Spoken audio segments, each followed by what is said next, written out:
This is a video of pouring study models. First, you will set up your Armamentarium, which is a gram scale with tray sleeve,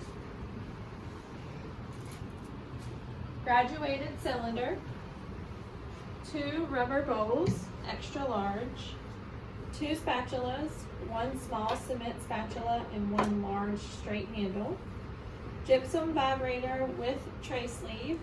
You want to leave the 2 back legs of the vibrator exposed on the counter so that it doesn't move around.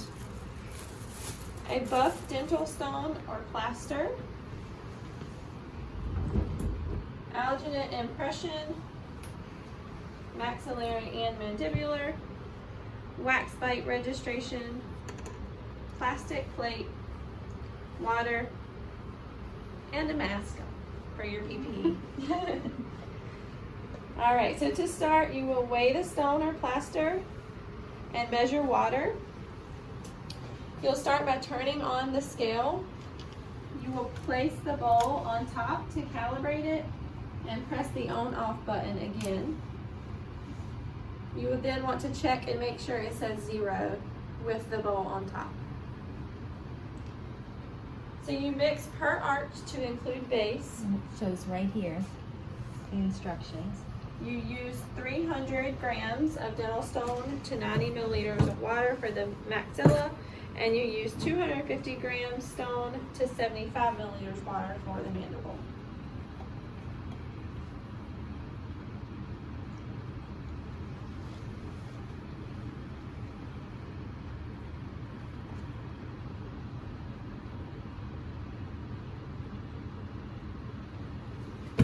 Pretty close.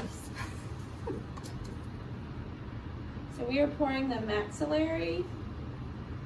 So we're going to do 300 grams.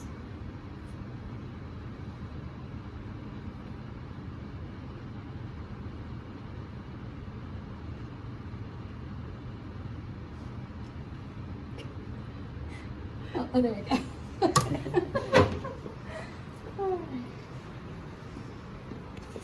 Rinse the alginate impression under lukewarm running water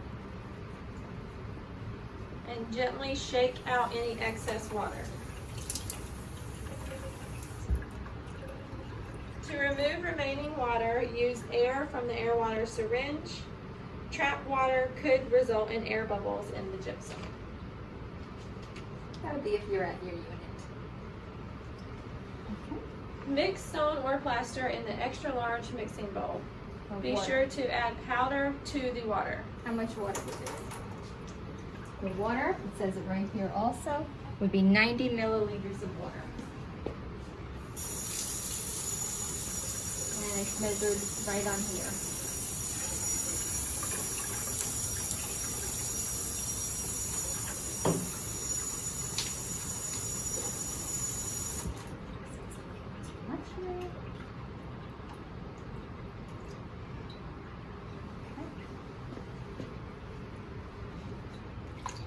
So you do the water first and then the powder. Sifting the powder into the water decreases the number of air bubbles. Use of the vibrator also decreases the incidence of air bubbles. Air bubbles reduce the strength of the final product and can interfere with anatomic detail.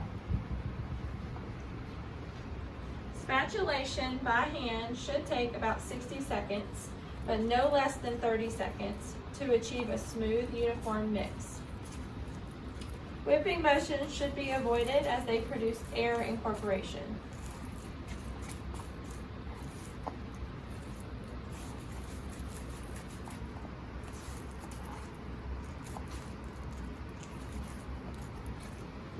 Hold mixing bowl firmly on the vibrator for a few seconds until you see bubbles rise to the surface.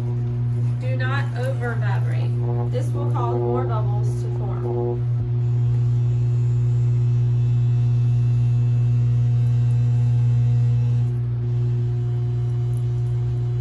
You can pop them if you see them when you're at this point too.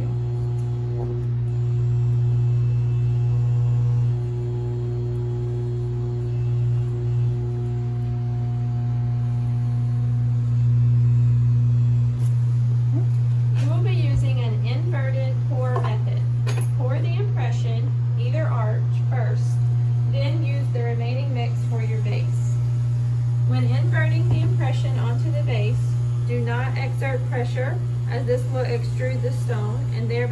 reduce the height of your base. Fill the impression with gypsum in very small increments. Use your small spatula to transfer the stone to the impression. Flow the material from one end of the impression to the other by rolling the impression and tray on the vibrator. Continue filling the tray by adding small increments until all teeth are filled, using downward pressure on the tray on the vibrator to eliminate air bubbles. Use larger increments with a larger spatula to finish filling the tray.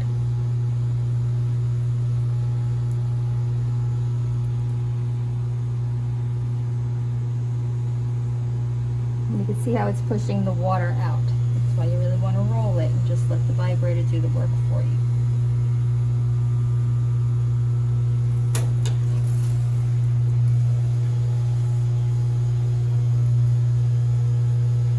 Once the teeth are filled, that's when you can just use the larger one. And you can see how it'll all just spread out on there nicely for you.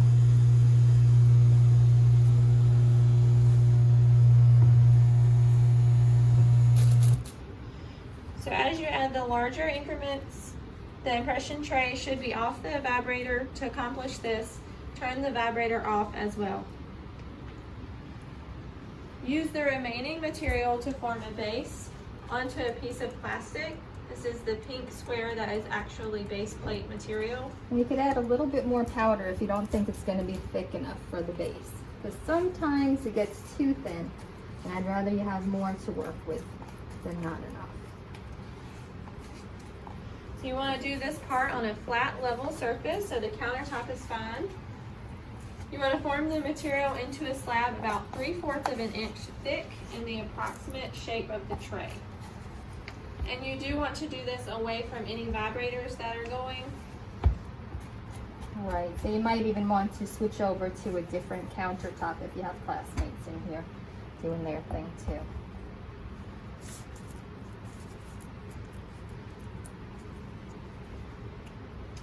So now we're inverting the impression onto the slab. The tray must be placed into the gypsum so that the occlusal plane is parallel with the countertop. And try to get down actually like how I'm like squatting down here now. The more parallel you can get this, the less trimming you're going to have to do later. Make sure that the gypsum in the tray is joined with the gypsum in the base, but the gypsum should not extend onto the sides or top of the impression tray. If this happens, it will be very difficult to remove the set plaster from the impression. When the plaster is set, about 45 minutes or after it has cooled, remove the model from the impression. Do not separate your models prematurely. An initial set takes about 10 to 15 minutes, but strength will be lacking and you take the chance of fracturing your model. Wait at least 45 minutes to 1 hour before separation. Alright, so when you guys are separating your models, you don't really get to see that during lab because the way our schedule works out, I have to do them for you. But I want to make sure that you're okay with them when it comes to separating them on your real patients. Be sure also that you can always find me and come to me and ask for help with this when you're doing them if you need it. But the first thing you want to do is soak your models for at least 5 minutes, just like we always will in lab when we're doing trimming and everything. It just makes them easier to separate even if they're soaked a little bit. Okay. Then you're going to use a lab knife. You'll see there's a rounded edge. This does not have the blade. Okay. This flat edge here is where the blade is. All right. So make sure you use the right edge.